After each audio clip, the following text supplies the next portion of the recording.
이 추수감사 축제 때문에 한 4주 가까이 이 3부 예배가 없다 보니까 맥이 좀 끊겼습니다만, 그러나 또 뭐 기억해 보시면 또 도움이 될 것 같아요. 제가 그래서 이 구속사라는 부분, 우리가 지난번 성경 탐구 40일을 하면서 성경을 이해하는 맥 중에 저는 가장 중요한 것 두 가지를 꼽으라고 하면은, 하나는 구속사고 또 하나는 남은 자의 신앙입니다. 다음 기회에 남은 자의 신앙에 대해서 함께 나누겠지만, 이 구속사라는 게 뭐냐? 성경을 이해하는 관점인데, 한번 읽어볼까요? 시작. 구속사란 성경 전체의 구조를 구속사의 관점에서 바라보는 성경 이해의 방법이다. 무슨 얘기예요? 구속사라는 관점에서 성경의 구조를 보는 게 구속사적인 성경 이해라는 거예요. 그러면 구속사라는 관점이 뭐냐? 구속사에는 공식이 있어요. 첫 번째가 뭐예요? 창조. 하나님이 창조하셨다는 거죠. 두 번째는 타락. 세 번째는 심판 선언. 네 번째는 구원 계획. 다섯 번째 구원. 그리고 여섯 번째 회복. 이런 공식을 따라서 하나님께서 인간 사회 속에서 행하시는 것을 보게 될 때 이걸 구속사라고 합니다. 특별히 인류의 역사의 히스토리를 우리 성경학자들은 히스토리, 그분의 이야기다라고 하잖아요. 그럼 히스토리의 핵심이 뭐냐? 바로 구속사라는 거예요. 하나님이 창조하셨고 인간이 타락했고, 타락한 인간에 대해 심판을 선언하셨고, 심판의 선언과 동시에 구원의 계획을 가지고 계셨고, 구원의 계획을 통해서 우리를 구원하시고 회복시켜 나가는 게 결국은 히스토리의 핵심이라는 거죠. 그걸 관점을 가지고 성경의 사건들을 보게 되면 정말 그렇구나 하는 걸 이해할 수 있는 경우들이 많습니다. 대표적인 것 중에 하나가 바로 노아 시대의 홍수 심판이죠. 그러니까 하나님께서 이 땅을 심판하신다 하는 것을 성경을 통해서 모형처럼 보여주는 사건 중에 하나가 바로 이 노아 시대의 홍수 심판입니다. 이 노아 시대의 홍수 심판을 보면은 공의의 하나님과 사랑의 하나님에 대해서 이해할 수 있는 부분이 있어요. 여러분, 하나님은 공의의 하나님이십니까? 사랑의 하나님이십니까? 전에 한 그 성도를 좀 문학을 하는 한 성도를 교제한 적이 있는데, 그 사람은 그러는 거예요. 내가 이제 신학교를 나온 전선을 하니까 구약의 하나님하고 신약의 하나님의 차이를 아세요? 그래서 내가 웃으면서 무슨 차이인데? 그랬더니 구약의 하나님은 공의의 하나님이시고 신약의 하나님은 사랑의 하나님이라는 거예요. 근데 제가 그래서 그 반은 맞고 반은 틀리다. 제가 얘기했죠. 어떤 유튜버가 성경을 좀 연구해 봤더니 재밌는 걸 봤다. 뭐냐? 생각보다 예수님은 좀 깐깐하신 것 같고, 생각보다 여호와 하나님은 따뜻하신 것 같다. 왜냐하면 마음의 전제가 뭐예요? 구약의 하나님은 공의의 하나님이니까 무서운 분이고 엄하신 분이고 꾸짖는 분인 줄 알았는데 보니까 아이고, 구약의 하나님 이렇게 사랑이, 소위 우리 요즘 말하면 츤데레 스타일이에요. 그러니까 구약에서 보는 우리 하나님의 스타일은 뭐예요? 말로는 안 돼 해놓고는 뒤에서는 어떻게 해요? 다 챙겨주는 츤데레 스타일이라면, 신약의 하나님은요, 외유내강의 스타일이에요. 겉으로는 사랑하시지만 중심을 보면요, 엄격하신 게 있어요. 그러니까 다 같은 하나님이에요. 이 심판 사건, 이 홍수 심판 사건도 마찬가지예요. 이 역사에 나타나는 모든 심판이 하나님의 공의로우심의 표현이라면, 모든 구원의 사역은 하나님의 사랑의 표현이라는 거예요. 그래서 하나님께서 이 땅 가운데 임하실 때 보면요, 심판과 구원이 늘 같이 병행되어집니다. 그 중에 하나만 없어도 역사는 끝나는 거예요. 여러분, 심판만 있어도 역사는 끝나는 거예요. 구원만 있다는 건 뭐예요? 역사가 끝났다는 얘기예요. 그러니까 지금도 어떻게 돼요? 심판과 구원이 계속 교차하면서 밀물과 썰물처럼 이 땅 가운데 임하는 것입니다. 하나님께서 역사하심을 통해서 심판의 하나님, 공의 하나님으로 혹은 사랑의 하나님으로도 오신다는 거죠. 그런 구속사적 관점에서 바라봤을 때 한번 또 볼까요? 공의 하나님과 사랑의 하나님은 뭐냐면, 하나님의 의와 사랑에 기초한 심판과 구원의 역사적 필요성이 존재. 이 말은 뭐예요? 심판과 구원이 같이 가게 돼 있다는 거예요. 그러니까 성경을 보면 심판하고 구원하고가 계속 갑니다. 또 반드시 심판하셔야 하고 반드시 구원하실 수밖에 없는 하나님. 성경 속에 밀물, 여러분, 밀물이 끝나면 뭐가 와요? 한번 생각해 보세요. 밀물이 뭐예요? 들어오는 게 밀물이죠. 그리고 썰물은 나가는 거예요. 어느 날 저기 서해안에 갔더니 썰물이 쫙 물이 빠진 거예요. 근데 계속 물이 빠져 있으면 어떻게 될까요? 예? 아니, 썰물이 빠진 채 얼마 만에 다시 조수간 만의 차이가 어떻게 되는지 뭐 바닷가 사람이 아니라 모르는데, 뭐 한 6시간마다 왔다 갔다 한다면 나갔던 물이 6시간 후에는 어떻게 돼요? 들어와야 정상인데 6시간이 지나도 물이 안 들어와. 일주일이 지났는데도 물이 안 들어와. 그럼 그걸 뭘 말하는 거예요? 저 달에 이상이 생겼다는 얘기예요. 달이 이상이 생겼다는 건 이 지구에 종말이 왔다는 뜻이에요. 그러니까 여러분들 썰물 다음에 밀물이 안 오면요, 그건 종말이에요. 또 밀물은 왔어. 썰물이 없다. 그러면 다른 지역에서 뭐가 온 거예요? 또 거기는 썰물만 있다는 얘기예요. 그것도 지구의 종말이 온다는 뜻이에요. 그러니까 이게 성경에 보면요, 하나님이 심판도 하시고 구원도 하신다는 걸 우리는 밀물과 썰물로 이해하시면 돼요. 그래서 어떻게 해야 돼요? 아, 그래도 하나님께서 우리에게 아직 구원의 기회를 주셨구나, 이렇게 볼 수 있다라는 거예요. 그게 바로 공의의 하나님과 사랑의 하나님입니다. 노아 시대의 홍수 심판 속에서 발견할 수 있는 공의의 하나님과 사랑의 하나님. 아까 구속사를 말씀드렸잖아요. 구속사의 공식이 뭐라 그랬죠? 지금 온 분들을 위해서 한 번 더. 구속사의 공식 시작. 창조, 타락, 심판 선언, 구원 계획, 구원 회복. 이게 마치 뭐라고 할까요? 이 컨베이어 벨트에서 어떤 물건이 만들어져 가는 과정처럼. 제가 옛날에 롯데제과 공장에를 견학 어릴 때 간데 보니까 신기하더라고요. 빵이나 과자가 만들어지는 과정을 보니까 이렇게 반죽부터 해서 이렇게 만들어지는 과정이 있더라고요. 그 중에 하나라도 만약에 생략되거나 문제가 되면 어떻게 돼요? 제대로 된 이 과자가 안 나오는 거예요. 모든 공정을 다 통과해야만 제대로 된 과자가 마지막에 끝에서 완성되는 것처럼 하나님의 구속사는 우리가 회복하기 위해서는 어떻게 이 공정이 반드시 마치 지나가는 컨베이어 벨트처럼 임한다는 거예요. 그리고 그 속에서 우리가 보는 것은 바로 공의의 하나님과 사랑의 하나님을 보게 되는데, 첫 번째 타락을 한번 봅시다. 창조는 이미 이루어진 일이니까 창세기 6장 5절 한번 읽어볼까요? 시작. 사람의 죄악에 가득함과 그 마음으로 생각하는 모든 계획이 항상 악할 뿐임을 보시고, 하나님 뭘 본 거예요? 인간의 생각에 악이 있다는 걸 보게 된 겁니다. 여러분, 우리 눈에도 세상에 악한 게 보이죠? 여러분, 우리같이 잘 못 보는 사람 눈에도 보이는데 그 중심까지, 머리카락까지 세시는 하나님 눈에는 뭐가 보일까요? 얼마나 심각한 게 보이겠어요, 그렇죠? 우리 눈에도 우리 눈에도 보이는데 하나님은 얼마나 잘 보이겠냐는 거예요. 그 타락을 특별히 이 하나님께서 이 모든 사람의 죄악이 세상에 가득하고 그 마음으로 생각하는 모든 계획이 항상 악한 뿐을 보셨다라고 말씀하는 이 문장을 통해서 특히 마음의 타락, 여러분, 행동보다도 하나님을 더 실망시키는 건 마음의 타락입니다, 여러분들. 예, 여러분, 속 썩이는 자식은 용서가 되지만 부모를 사랑하는 마음을 잃어버린 자식은 용서가 안 되는 거예요. 그렇잖아요. 예? 맨날 가서 사고 치고 와서 엄마 돈 줘 하는 자식은 용서가 돼. 근데 마음속으로 엄마가 빨리 죽어야 내가 유산을 물려받는데, 이런 생각하면 그 순간 어떻게 돼요? 더 이상 그 자녀는 자녀로 느껴지지 않는 거예요. 속썩여도 엄마 미안해, 내가 다음에 돈 잘 벌어서 엄마 다 갚아줄게. 그러면 어떻게 해야 돼요? 내가 그걸 믿냐 하면서도 주머니에서 돈 꺼내서 주는 거예요. 왜냐하면 마음은 타락하지 않았기 때문에. 그러니까 여러분들, 사실은 우리는 마음의 타락을 더 무서워해야 돼요. 근데 자꾸 사람들은 보이는 타락만 하지만 마음의 타락이 더 무섭습니다. 그럼 마음이 타락했다는 게 뭐예요? 자녀가 마음이 타락했다는 건 뭘 말하는 거예요? 엄마를 더 이상 엄마로 생각하지 않는 거죠. 엄마를 내가 사랑하는 존재라고 생각하지 않는다는 거죠. 엄마가 내가 이 땅에 존재하게 만든 존재라는 것을 받아들이지 않는 거예요. 사이코패스들이 왜 무서운 거예요? 그들은 마음이 타락한 자들이기 때문에 무서운 거예요. 악을 행하는 건 사이코패스보다 더 많은 악을 행하는 흉악범들도 있지만 그들보다 더 우리를 섬뜩하게 하는 건 그들의 마음이 타락했기 때문이라는 거예요. 마찬가지입니다. 하나님께서도 어떤 것을 보고 심판하기로 결정하느냐? 마음의 타락이에요. 근데 그 마음의 타락의 근원이 뭐라 그랬어요? 아까 엄마와 자녀의 비유를 하면서 하나님을 하나님으로 받아들이지 않는 것, 그 무서운 마음의 타락이에요.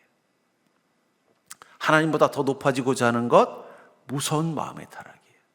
하나님의 은혜 앞에 기뻐하고 감사하지 않는 것도 무서운 마음의 타락입니다. 그래서 마태복음 24장 38절부터 39절을 한번 읽어볼까요? 시작. 전에 노아가 방주에 들어간 날까지 사람들이 먹고 마시고 장가들고 시집가고 있으면서 홍수가 나서 그들을 다 멸하기까지 깨닫지 못하였으니 인자의 임함도 이와 같으리라. 마음의 타락에서 나타난 가장 첫 번째 증상은 뭐냐면 하나님이 공의의 하나님인데 그 하나님을 두려워하는 마음을 잃어버립니다. 두려워하는 마음을 잃어버리면 어떤 일이 나요? 심판에 대한 경각심도 잃어버리는 거예요. 예. 제가 옛날에 중고등학교 다닐 때 보면요, 선생님들 중에 엄청나게 무서운 선생님이 있어요. 그래서 이제 새로운 학교가 학년이 바뀔 때마다 그 선생님만 우리 반 담임이 안 되면 되는데, 그리고 우리 그 선생님 우리 반 담임 됐으면 좋겠지, 막 이런 얘기를 해요. 보면은 어떤 선생님을 좋아하냐면 웬만하면 다 받아주고 다 이해해주고 별로 화도 안 내고, 이런 선생님이 있는가 하면은 조그만 거 하나 가지고도 화를 내시는 선생님이 있어요. 그럼 다들 어떤 선생님을 좋아할까요? 화 안 내고 하는 선생님이에요. 근데 참 재밌는 건요, 학교 끝나고 집에 갈 때쯤 되면 청소들을 다 하잖아요. 무서운 선생님 발은 얼마나 정리가 잘 되어 있는지 몰라요. 깨끗해요, 깨끗해. 먼지 하나 없어요. 근데 떠들든 뭐라든 별말 안 하는 선생님 발은요, 엉망진창이에요.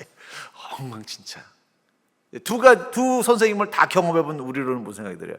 무서운 선생님만 있을 때는 야야야, 그냥 가면 안 돼. 청소 잘하고 가야 돼. 이거 분명히 선생님은 뭐라고 할 것 같아. 그냥 얼마나 깨끗하게 청소를 하고 하는지 몰라요. 한 명도 도망 땡땡이 치는 애가 없어요.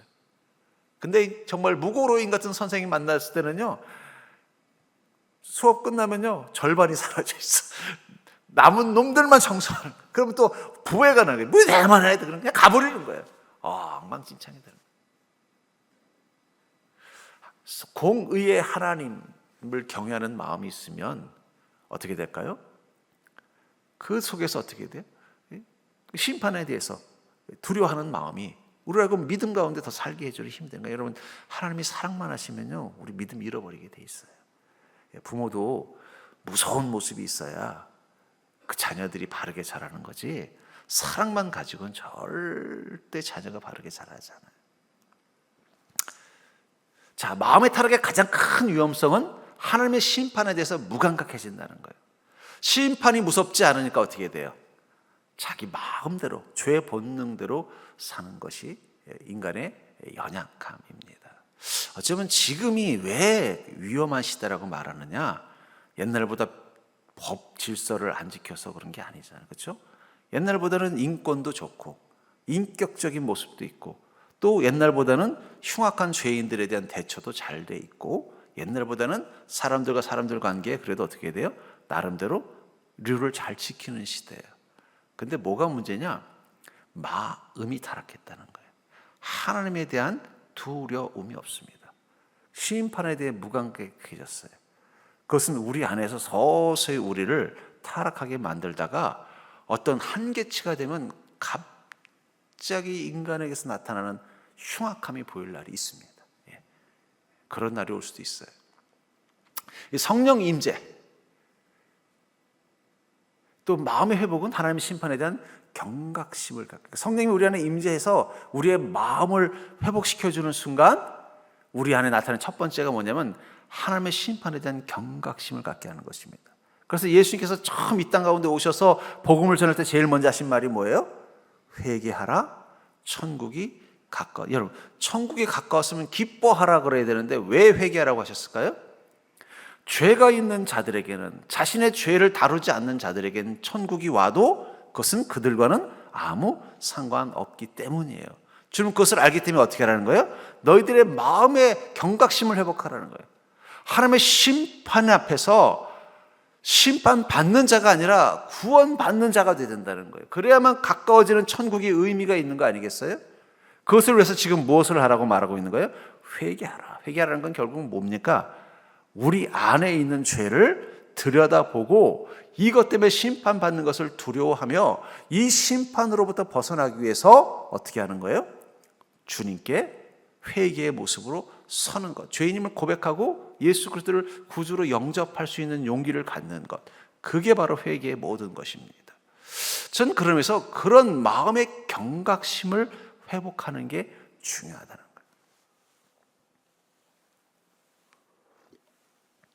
전에 뭐 이렇게 가깝지는 않았지만 좀 알던 분이 있었는데, 이분이 술을 못 끊는 분이셨어요. 술을 이렇게 못 끊어가지고 그냥 막 술을 너무 많이 드신 거예요. 근데 어느 날 갑자기 쓰러지셨어요. 병원에 갔더니 이 간경화 판정을 받은 거예요. 술 너무 많이 먹어가지고 간경화가 된 거예요. 근데 이제 다행히 잘 치료가 돼서 건강이 회복이 됐어요. 그러더니 술을 딱 끊으신 거예요. 그전에는 나 술 끊어야지 맨날 입으로 달고서 나 술 끊을 거야 그러신 분이었는데 못 끊었어요. 못 끊었는데 어떻게 해야 돼요?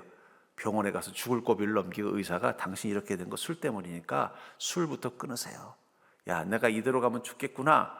이 생각이 자기 자신에 대한 경각심을 가진 겁니다. 그때부터 그렇게 끊으라고 그냥 여자 집사님이 말해도 말 안 듣던 그분이 단번에 딱 끊어버리시더라고요.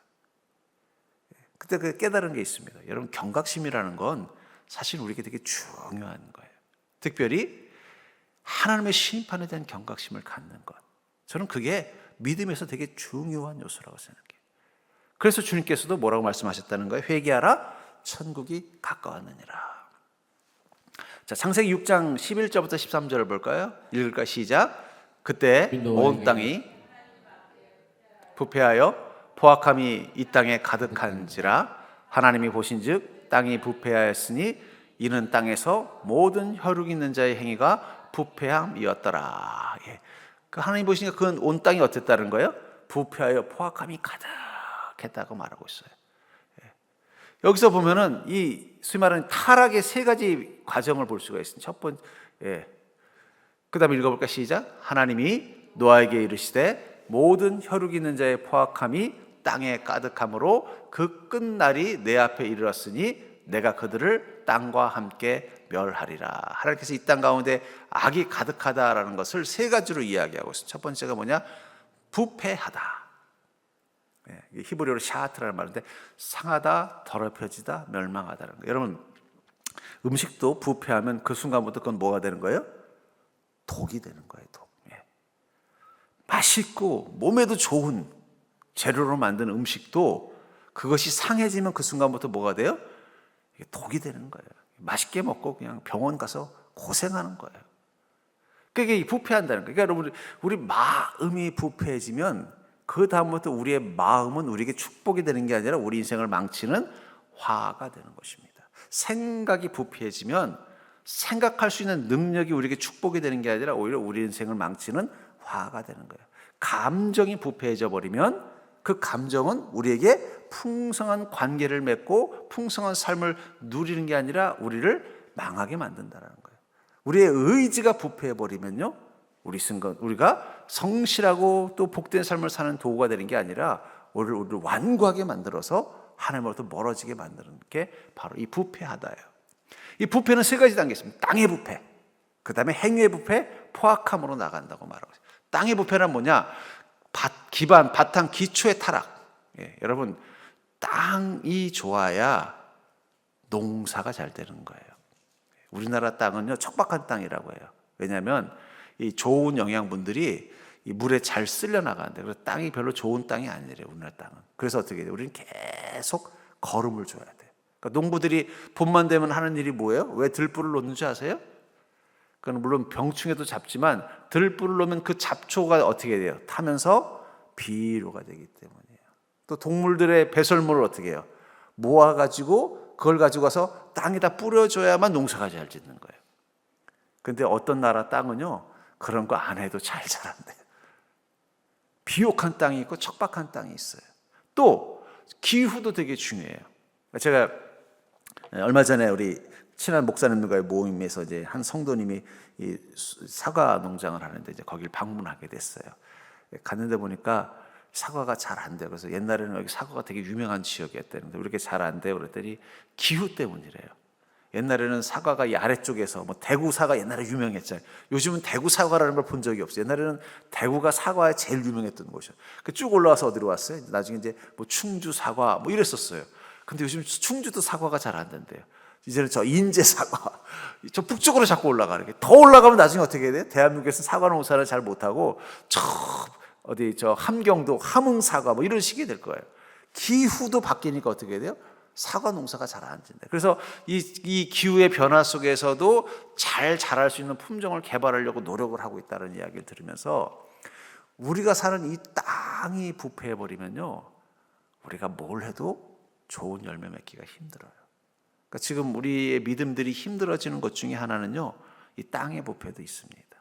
옛날엔 어쩌면 저는 왜 우리나라 이렇게 복음이 잘 자랐을까 생각해 보면요, 아직 복음의 씨앗은 심어지지 않았지만 사람들이 복음을 받아들일 만한 좋은 토양을 가지고 있었어요. 첫 번째는 뭐냐? 유교에서 가장 중요하게 얘기하는 게 뭐예요? 질서, 순종, 선, 그리고 진리예요. 네. 그것이 성경을 통해서 어떻게 돼요? 우리가 하나님을 우리 옛날에 군사부 일체란 말이 있었잖아요. 그러니까 하나님을 우리가 섬기는 충성. 그래서 우리나라는 특별히 이 충성이라는 단어를 되게 중요하게 여겼다. 그러니까 하나님께 충성한다는 유교적인 신념이 있었어요. 또 글을 사모하잖아요. 우리나라는 이 글을 읽는 것을 되게 중요한 어떤 능력이라고 봤기 때문에 우리나라는 어떻게 다 글을 볼 수 있게 되잖아요. 또 심지어는 세종대왕은 한글이라는 걸 창제해서라도 모든 백성이 글을 읽게 만들었잖아요. 왜냐하면 그게 유교이기 때문에. 유교는 뭐예요? 글을 읽고 깨우치는 게 그게 인간됨의 중요한 부분이라고 봤기 때문이에요. 그 결과 어떻게 돼요? 우리는 성경을 읽을 수 있고 성경을 사모하는 자가 될 수 있었다. 그러니까 토양이 좋은 거예요. 근데 또 그것만 있었으면 우리가 기독교가 안 자랐을 거예요. 그러면 유교가 일제시대를 지나면서 무너져 버렸어요. 또 우리 그전에 불교 신앙이 있었어요. 근데 불교 신앙을 유교 시대를 지나면서 약화된 데다가 또 일제시대가 되면서 더 약화가 돼버린 거예요. 그리고 이제 신앙이 없는 이 혼돈의 시대, 거기다가 일제 침탈을 겪었죠. 유교의 분단과 고통을 겪으면서 어떻게 돼요? 유교라는 게 결국은 뭐예요? 이데올로기의 싸움이잖아요. 그러니까 그 속에서 사람들이 지쳐 있을 때 복음이 쏙쏙 잘 들어간 거예요. 그것들이 뭐가 된 거예요? 비료가 되어준 거예요. 우리나라는 그래서 어쩌면은 복음이 잘 들어왔던 것도 이 땅을 하나님께서 기름지게 만드는 과정을 거쳤기 때문이라고 볼 수 있는 거예요. 그런 것처럼 여러분, 땅의 이 기름짐이 중요한 것처럼 땅이 부패하면요 힘들어요. 왜 요즘 교회가 힘드냐? 땅이 부패했기 때문이에요. 사람들의 생각이 어떻게 됐어요? 이제는 너무 물질적이에요. 또 사람들의 생각의 기초가 뭐예요? 신에 대해서 인정하지 않는 생각의 구조로 가고 있어요. 과학 만능주의라는 게 과학이 좋은 거면서 과학이 과학주의가 되면 뭐가 돼요? 모든 생각의 기초가 과학이 되다 보니까 하나님은 과학적으로 증명할 수 없으니까 없다라고 생각하는 마음을 갖는 거예요. 그게 이제 소위 말하는 사람들의 생각의 기초가 되어버리니까 점점 복음이 어려워지는 겁니다. 또 사람들이 어떻게 돼요? 물질적인 풍요와 만족에 더 집착하는 시대가 됐어요. 옛날엔 그래도 정신적인 가치를 추구하던 시절이었습니다. 여러분, 우리 조선시대 때만 해도 우리가 생각하기엔 양반들이 부자가 많을 거라고 생각했죠? 아니에요. 상인들이 부자가 많았어요. 상인들이 더 부자예요. 왜 그렇습니까? 농경사회에서 농사를 지어서 벌 수 있는 양은 수확량은 그렇게 특이하지 않아요. 쉽게 말하면 제한적이에요. 왜냐하면 수확량이라는 건 토지 면적 곱하기 노동력을 합치면 거기서 나오는 결과가 뻔한 거예요. 근데 거기에서 이제 좀 플러스 마이너스가 그해 날씨가 좋으냐 나쁘냐지. 그러니까 갑자기 농사를 져서 대박 날 일은 별로 없어요. 근데 장사는 어떻습니까? 장사는 달라요. 그래서 이 조선시대의 가장 큰 부자들은 사실은 상인이었어요. 근데 상인의 계급이 어떻게 되는지 아세요? 양반, 중인, 농민 다음이에요. 그러니까 부자라고 해서 어떻게 돼요? 유세할 수가 없었어요. 부자라고 막 이렇게 할 수가 없었어요. 오히려 양반이 가지고 있는 이 사대주의, 양반이 가지고 있는 이 선비사상은 뭐예요? 냉수를 먹고도 소고기를 먹은 것처럼 이빨을 쑤시면서 어떻게 보면 그게 허식같이 보이지만 뭐예요? 물질적인 것에 대해서 뭔가 약간 천하게 여기는 가치관이 있었단 말이에요. 그러다 보니까 어떻게 돼요? 사람들이 속으로는 물질에 대한 욕심이 있어도 그것을 어떻게 생각해요? 뭔가 내가 추구해야 되는 가치라고 생각하지 않는 시대를 살아왔어요. 그러니까 그 영향력이 있었을 때 어떤 특징이 저희 때도 그래요. 제가 중고등학교 다닐 때도 보면은 아주 잘 사는 애들이 있었어요. 그렇다고 해서 걔네들이 자기가 잘 산다는 걸 티를 내지 않아요. 왜냐면 티 내는 걸 뭐라고 생각하냐? 그러면은 뭔가 좀 뭐랄까 좀 질 떨어지는 애야. 야, 너 부자라고 그렇게 티 내냐? 그렇게 생각하던 시대. 그러니까 어떻게 돼요? 나중에 알고 봤더니 걔가 그런 부자였는지 나중에 알고 깜짝 놀란 친구들도 있어요. 나중에 보니까 그 아버지가 큰 건설회사 사장님이 내가 속으로 야 그때 좀 친하게 지냈을 걸. 왜 그 이재용 씨에 관한 일화도 있잖아요. 근데 그게 빈말이 아니라 실제로 그랬어요. 저도 저랑 같이 공부하던 애 중에 걔가 그런 부잣집 아들인 저 나중에 알았어요. 나중에 신문에 났더라고요 보니까. 근데 몰랐어요. 좀 잘 산다는 건 알았지만 그렇게 부자인 줄은 몰라요. 왜냐하면 그때는 오히려 그런 걸 내색을 하면 부모한테 혼났어요. 야, 너 어디 가서 부자라고 자랑하지 말아라. 티내지 말라고 했던 시절에. 왜 그랬을까요? 그게 어떻게 보면 가치관이 정신적인 것을 귀하게 여기는 가치관이에요. 근데 언제부터 제가 보기에는 X세대가 등장했을 때부터 같아요. 오렌지족이 등장할 때부터 이제는 부자로 사는 것을 자랑하고 그것을 드러내는 것이 오히려 선하다고 생각하는 시대로 갔어요. 그러다 나중에는 이제 어떻게 돼요? 여러분 이제 플렉스라는 말 들어봤죠. 자기 수준의 분수에 맞지 않는 것을 과시하는 데까지 간 거예요. 그러니까 회사에서 200만 원 받아가지고는 할부로 벤츠를 사가지고 끌고 다니는 거예요. 그럼 어떻게 돼요? 그 할부금에 다 그래서 카푸어라는 말이 나요. 진짜로 젊은이들 중에 그런 친구들이 있대요. 200만 원 월급 받아가지고 벤츠를 할부로 사가지고 그거 갚느라고 아무것도 못하는 그런 생활을 하는 사람도 있다는 얘기를 들었어요. 왜냐하면 자신이 물질적으로 이렇게 풍성하다는 걸 보여줘야만 뭔가 자기가 가치 있고 고귀한 존재라고 생각하는 시대가 됐기 때문이에요. 그런 시대에 여러분들 우리가 믿음으로 삽시다. 겸손하게 삽시다. 나눠주며 삽시다. 이게 통하겠어요? 안 통하겠어요? 아까 말했잖아요. 옛날엔 대구에서 사과 농사가 잘 됐는데 이제는 대구는 사과 농사를 지을 수 있는 토양이 아니기 때문에 거기서 끝까지 고집을 부리는 사람은 어떻게 했어요? 농사를 지어도 맨날 제대로 된 수확을 못하는 거예요. 어려워지는 거예요. 그러니까 여러분 우리 시대가 이미 너무 부패한 땅입니다. 그러니까 왜 예수 믿는 게 힘드냐? 땅이 부패했기 때문에 그런 거예요. 우리 그것도 받아들여야죠. 그래도 어떻게 되겠어요? 여러분 아니 부모님이 물려준 땅이 사과 농장이고 또 부모님은 계속 그 사과 농장을 키우길 원하면 소출이 적더라도 계속 어떻게 해야 돼요? 그걸 살리려고 애를 써야죠. 제가 말한 대로 거기 홍성이인데 홍성에 있는 그 사과 농장에 갔더니 그 얘기를 하더라고요. 제가 요즘 사과가 기후 때문에 위로 올라간다고 했더니 그렇다는 거예요. 그러다 보니까 옛날만큼 수확량이 좋지 않대요. 그리고 자꾸 병충해가 심해진대요. 이 기후나 이 지력이 안 맞으니까 사과가 잘 병들고 수확량도 잘 안 된다. 그래서 이 기후에 맞는 품종을 만들려고 엄청 노력하고 있다는 얘기를 하면서 자신들이 만든 품종이라고 이렇게 상품으로 내놨는데 맛있더라고요. 바꿀 수밖에 없는 거예요. 마찬가지입니다. 땅이 부패해지면 생각과 가치관과 세계관들이 타락하는 바로 악의 구조가 점점 승하는 그런 구조가 되면 될수록 복음은 힘들어지는 거예요. 그게 이제 첫 번째 부패의 증거예요. 두 번째는 행위의 부패. 땅이 부패하니까 그 위에서 자라는 것들도 어떻게 되겠어요? 좋은 거는 잘 못 자라고 악한 것들은 더 잘 자라게 돼 있다는 거예요. 행위의 부패. 그러니까 비윤리적인 행위가 나고 이기심과 탕후욕에 근거한 행위가 나는 거예요. 오히려 그 땅의 부패를 아까도 말했잖아요. 물질에 대한 어떤 욕망과 사랑이 더 강해지고 그걸 자랑하는 것이 선인 것처럼 생각되는 시대에서는 사람들은 점점 더 어떤 행위에 대해서 더 집착하겠어요?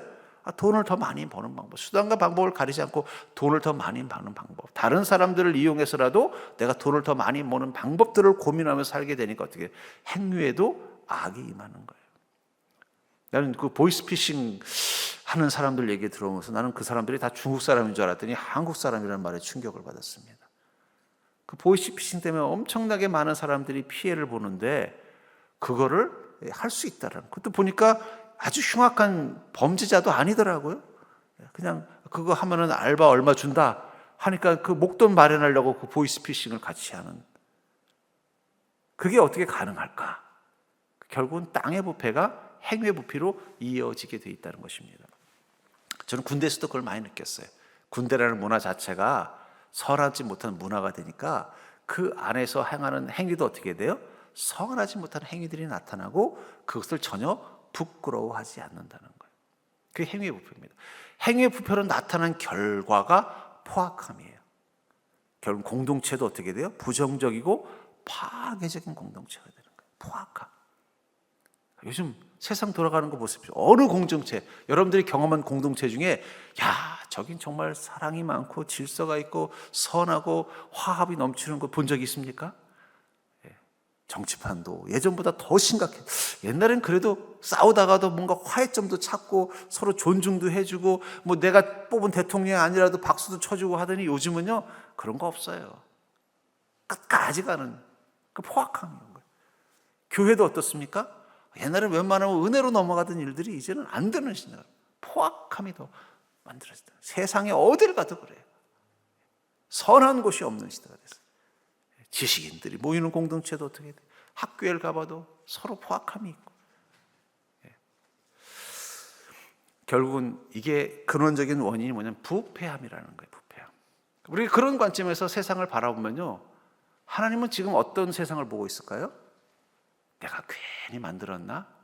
후회하는 시간이 됐다는 거예요. 그리고 하나님께서 어떻게 해요?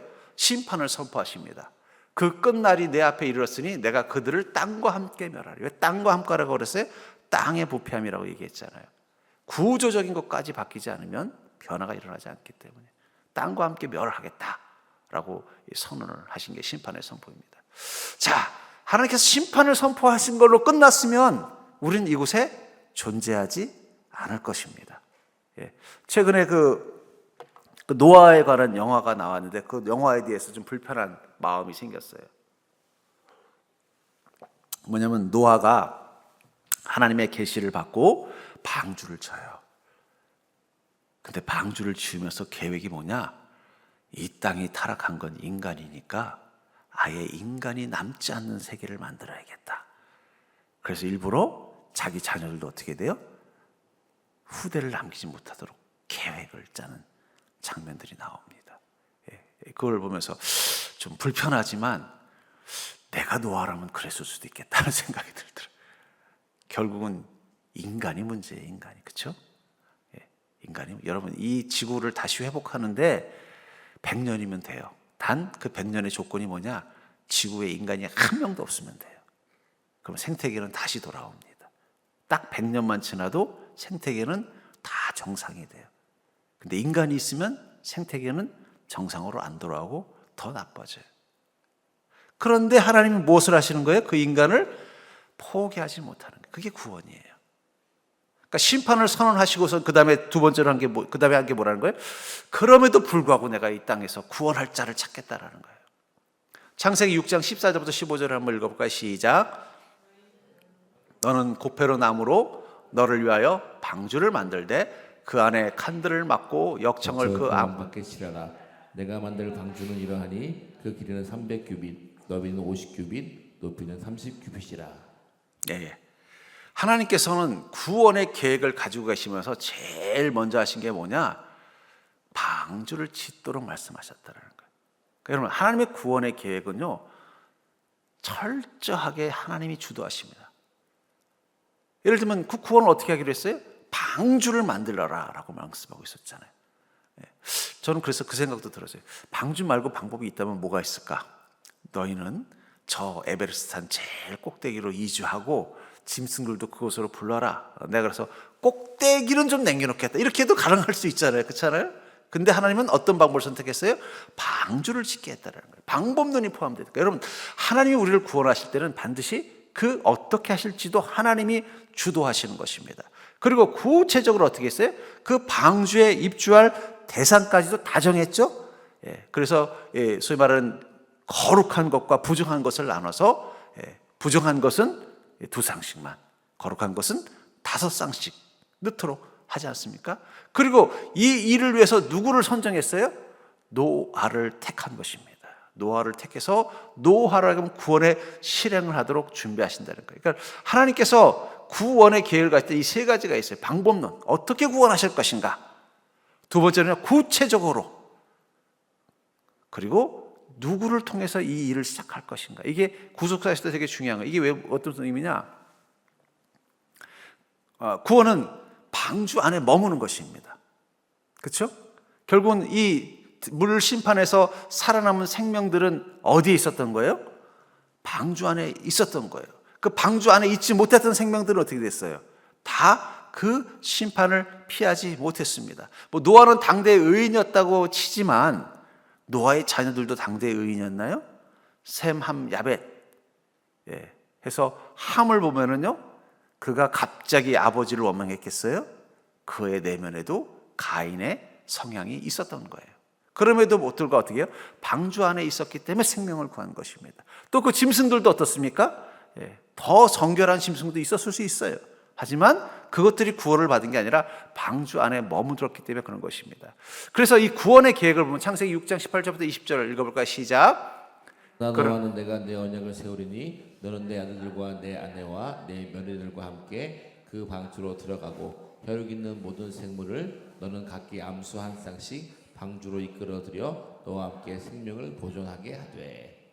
또 같이 읽어볼까요? 새가 그 종류대로 가축이 그 종류대로 땅에 기는 모든 것이 그 종류대로 각기 둘씩 내게로 나오리니 그 생명을 보존하게 하라. 이 구체적인 계획, 요한복음 15장 4절 읽어볼까요? 내 안에 거하라 나도 너희 안에 거하리라. 가지가 포도나무에 붙어있지 아니하면 스스로 열매를 맺을 수 없음 같이 너희도 내 안에 있지 아니하면 그러하리라. 아까도 말씀드렸죠. 자, 하나님의 구원의 계획은 구체적으로 방주를 설계하는 것입니다. 자, 그러면은 이 우주의 인류를 구원하고 이 우주를 구원하기 위해서 하나님이 사용하신 방주는 뭐예요? 그건 십자가죠. 십자가. 저것이 저 당시 때 있었던 생명들과 인간들을 심판하고 그 중에서 구원할 자들을 선정할 때 그들이 구원받을 수 있는 방법으로 준비한 방주가 있었다면, 이 마지막 이 우주를 심판하시는 이 일을 위해서 주님이 준비하신 방주는 뭐라는 거예요?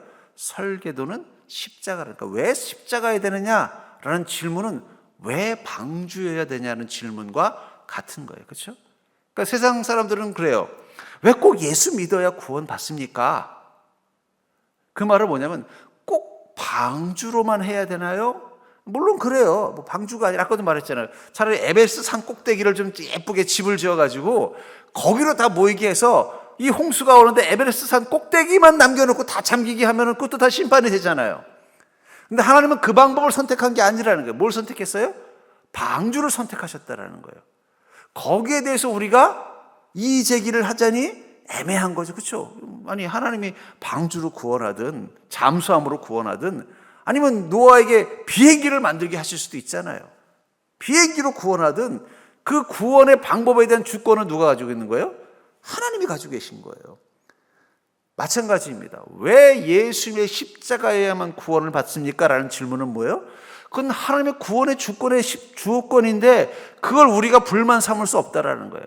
근데 우리 자꾸 뭐라고 말해요? 왜 예수님만 믿어야만 구원 갑니까? 천국 갑니까? 부처님 믿고도 갈 수 있는 거고 다른 또 선한 현자들을 보고도 갈 수 있는 거지 라고 말하는 건 왜 방주냐라고 말하는 거랑 똑같다라는 거예요. 그럴 때 뭐라고 말해요? 그건 하나님께 물어봐. 하나님이 그렇게 하신 걸 뭐 어떡하라고. 그럼 방주를 만들어서 들어오라면 들어올 것이지 너는 그러면 나는 이 방주 못 들어가 하고 안 들어가면 넌 죽는 거야. 그렇게밖에 답을 줄 수 있는 게, 이거는 우리가 논쟁할 거리가 아닌데 세상은 자꾸 이걸 가지고 어떻게 돼요? 시비를 삼는 겁니다. 그건 하나님의 주권이죠. 구체적으로 방주에 누가 들어갈 거냐도 마찬가지예요. 여러분, 십자가에 누가 들어갈 수 있어요? 예수 그리스도를 구주로 영접한 사람만 들어갈 수 있는 거예요. 왜 예수님을 영접한 사람만 들어가냐? 그것도 마찬가지로 주님께서 이 방주에 들어갈 수 있는 생명들을 노아에게 정하게 한 게 아니에요. 하나님이 직접 정하셨다라는 거예요. 마찬가지입니다. 누가 그 구원의 십자가에 들어갈 수 있느냐를 하나님이 정하신 거예요. 그리고 그것을 구체적으로 방주를 짓고 그 안에 들어갈 자들을 모으는 일을 누구에게 맡겼어요? 노아에게 맡겼다면 십자가를 통해서 구원받을 자들을 정하고 하는 것을 누구에게 맡기셨어요? 예수 그리스도에게 맡기신 거예요. 그래서 예수님은 구원의 주인이시면서 심판의 주인이 되실 수밖에 없는 거예요. 구속사라는 말이 이제 이해가 되죠? 이 사건을 통해서도 충분히 이해할 수 있다는 거죠. 그래서 이 구체적인 얘기들을 들었고, 그렇기 때문에 제일 중요한 구원은 뭐예요? 방주 안에 들어가는 거예요. 방주 안에. 그래서 요한복음 15장 4절 한번 읽어볼까요? 시작. 내 안에 거하라 나도 너희 안에 거하리라. 가지가 푸른나무에 붙어있지 아니하면 스스로 열매를 맺을 수 없음 같이 너희도 내 안에 있지 아니하면 그러하리라. 한번 그런 상상을 해봤어요. 마침 이 토끼 부부가 노아의 방주를 만들었다는 얘기를 듣고 난 빨리 들어가서 생명을 건져야지 하고 열심히 뛰어갔는데 봤더니 벌써 앙골라 두 쌍이 와서 기다리고 있는 거예요. 근데 하나님은 두 쌍만 들어가라고 했잖아요. 세 쌍이야. 그럼 누가 들어가야 될까요? 어떻게 정했는지 성경에 나와 있지 않으니까 뭐 방법은 모르겠어요. 하지만 분명한 건 아마 노아가 결정해 줬을 것 같아요. 어떻게 해요? 야, 미안하지만 너희 두 쌍은 들어가고 너는 하나님께서 허락하지 않았으니 못 들어간다. 이런 구원도 철저히 하나님의 주권입니다. 그 속에서 우리가 할 수 있는 일은 뭐예요? 우리를 들어가게 하셨다라는 은혜예요. 그러니까 우리가 예수 그리스도를 구주로 영접하고 구원받은 것을 마치 그 믿고 영접하는 것을 대단한 거라고 생각하지만 그게 중요한 게 아니에요. 하나님이 우리를 그 구원의 안으로 불러주신 것이 영접입니다. 그러니까 영접한 게 아니에요. 영접되어진 거지. 저는 이게 믿음도 되게, 그거를 이제, 물론 신학적으로는 이제 알미니즘과 그 다음에 켈비니즘이라는 말이 있어요. 켈비니즘은 뭐냐면 인간의 구원은 다 하나님의 계획과 주권 가운데 있다고, 알미니아는 뭐냐면 우리가 주님을 선택한다라는 개념이에요. 저도 젊을 때는 선택 쪽에 더 많이, 내가 더 열심히 예수 믿고 내가 더 분명한 의지를 가지고 내가 더 온전한 그리스도인에 대해서 예수 그리스도를 믿고 나가야지 라고 했는데, 제가 인생을 살면서 믿음 가운데 살아보니까 내 의지가 정말 약하더라고요. 내가 그럴 만한 주제가 안 된다는 걸 깨달았어요. 감히 내가 복음을 선택하고 믿음을 선택하고 주님을 선택한 자라고 말할 자격이 없어요. 왜냐하면 베드로도 보세요. 나는 무슨 일이 있어도 주님을 버리지 않겠습니다 해놓고 어떻게 됐어요? 그날 밤에 3번 부인하고, 요한은 보십시오. 벌거벗고 도망가 버리고. 그래서 저는 점점 제가 어떤 목사님, 이제 켈비니즘을 선호하는 신학교 교수님께 그랬어요. 교수님, 내가 젊을 때는 알미니안이었는데 늙어가면서 켈비니즘이 되는 거예요. 하나님이 나를 불러주셨구나. 인정할 수밖에 없다는 거예요. 그러니까 여러분들이 이곳에 있는 건 여러분들의 믿음이 좋아서가 아니에요. 여러분들이 정말 인격적으로 도덕적으로 괜찮은 자라서 그런 게 아니에요. 하나님이 여러분들을 구원의 방주 안으로 불러주신 것입니다. 한번 생각해 보세요. 토끼가 세 쌍이 왔으면 노아 입장에서는 정말 고민될 거예요. 그래도 어떻게 해요? 하나님 뭐라고 명령하셨어요? 2쌍만 드리라고 했으니까 1쌍은 못 드리는 거예요. 그 기준은 몰라요. 노아만 알 수 있는 거예요. 하지만 중요한 건 그 기준 가운데서 우리가 방주 안에 들어간 것처럼 예수 그리스도 안에 들어갈 수 있었다는 건 이건 축복입니다. 그렇기 때문에 구원의 열매는 뭐예요? 예수 그리스도 안에 거할 때 경험되어지는 거예요. 그러니까 믿음은 다른 것이 아닙니다. 우리가 주님 안에 머무는 자가 되는 신앙, 방주 안에 머무는 것처럼. 자, 또 요한일서 4장 15절 한번 읽어봐요. 시작. 누구든지 예수를 하나님의 아들이라 시인하면 하나님이 그의 안에 거하시고 그도 하나님 안에 거하느니라. 그 생각을 해봤어요. 토끼 세 쌍이 왔는데 노아가 물어본 거야. 첫 번째 토끼한테 넌 여기 왜 왔냐? 그랬더니 좋은 곳 있으면 하나님이 심판하신다 그래서 이 방주에 들어가야만 살 수 있다고 해서 왔습니다. 둘째 토끼한테 물어봐요. 넌 여기 왜 왔냐? 그랬더니 저는 모르는데 앞에 토끼가 뛰어가길래 어떻게 따라왔습니다. 셋째 토끼한테 물어봐요. 너는 왜 왔냐? 그랬더니 저는 무슨 일이 있어도 이 심판을 지나고 나서 또 주님께서 주시는 새하늘 새 땅에서 살고 싶어서 왔습니다. 그랬다고 하면은 노아가 어떤 토끼를 방주 안에 들였겠어요? 친구 따라온 토끼는 안 들여보냈을 확률이 높죠. 마찬가지입니다. 우리가 예수 그리스도를 구주로 영접하는 것은 그분이 나를 구원하실 수 있는 바로 방주와 같은 분이라는 것을 알기 때문에, 믿기 때문에. 그러니까 영접이라는 게 저는 가끔 그런 걸 느껴요. 우린 정말 예수님을 왜 만나러 왔을까요? 여러분, 예수님을 왜 만나러 왔어요? 내가 이 심판으로부터 구원받는 방주 안에 거하는 자가 되고 싶어서 오셨습니까? 아니면 예수님 만나면 복 받는다더라. 물론 구원의 복이 제일 큰 복이죠. 근데 그 은혜가 아니라 다른 걸 이유로 예수님을 만나러 왔다면 정작 심판의 시간에 우리는 어떻게 돼요? 못 누리는 거예요. 아까 다시 그 비유로 돌아가면은 마침 두 쌍의 토끼가 열심히 뛰어서 방주를 향해 들어오고 있었는데 문 앞에 다른 토끼 한 두 쌍이 있는 거예요. 그래서 야, 미안하다. 니들보다 얘가 먼저 왔는데 얘네들 먼저 구해야 되지 않겠냐. 그래서 들어와라 그랬더니 잠깐만요. 저쪽에 갔더니 맛있는 풀이 있어서 제가 사실 여기 풀 먹으러 왔어요. 이쪽에 이게 고사리가 요즘 맛있다고 소문나서 고사리 뜯으러 왔어요. 이렇게 말한다고 한번 가정을 해볼게요. 그럼 노아는 어떤 토끼 두 쌍을 불러드리겠어요? 난 다른 거 필요 없습니다. 이 방주 안에만 들어갈 수 있으면 그걸로 충분합니다라고 말하면서 달려온 토끼를 불러드리겠어요? 아니면 얼떨결에 고사리 뜯으러 왔다가 방주 문 앞까지 온 토끼를 불러드리겠어요? 당연히 달려 들어오는 두 쌍의 토끼를 받아들일 것입니다. 주님께서 누구를 구원하느냐? 예수 그리스도를 구주로 영접하는 자인데 어떤 분으로 영접하는 거예요? 심판의 하나님이자 구원의 하나님. 이 땅을 심판하기 위해서 이 땅에 오셨고 그 속에서 우리를 구원하기 위해 오신 그 주님, 그분을 통해서 우리가 심판을 면하고 구원받는 자가 되기를 원하는 마음을 가지고 예수를 영접하는 자에게 그 방주 안에 들어가도 주님 안에 들어갈 수 있는 은혜가 임하는 것입니다. 자, 방주 안의 시간은 구원을 경험하는 시간이에요. 구원을 경험하는 그 시간, 바깥은 심판을 향해 달려가는 시간이에요. 이 차이를 언제 발견하게 됐을까요? 비가 내리기 전까지는 몰랐을 거예요. 어쩌면 그 방주 안에는 비가 내리는 그날 들어간 게 아니라 미리 사전 입주를 했을지도 몰라요. 왜냐하면 그 많은 짐승들이 들어오는데 어떻게 한꺼번에 들어오겠어요. 그리고 방주의 문이 그렇게 아주 넓지는 않았을 것으로 판단이 돼요. 왜냐하면 그래야 방수 효과가 있으니까. 그럼 어떻게 됐겠어요? 아마 오래전부터 혹은 뭐 며칠이든 몇 달 전부터 입주가 시작이 됐을 거예요. 그리고 어쩌면 한번 들어가면 못 나오는 구조였을지도 몰라요. 복잡하잖아요.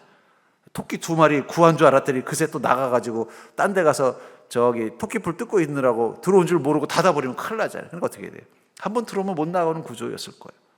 그렇다면 그들은 그때까지만 해도 야, 우리가 지금 뭐 하고 있는 거냐?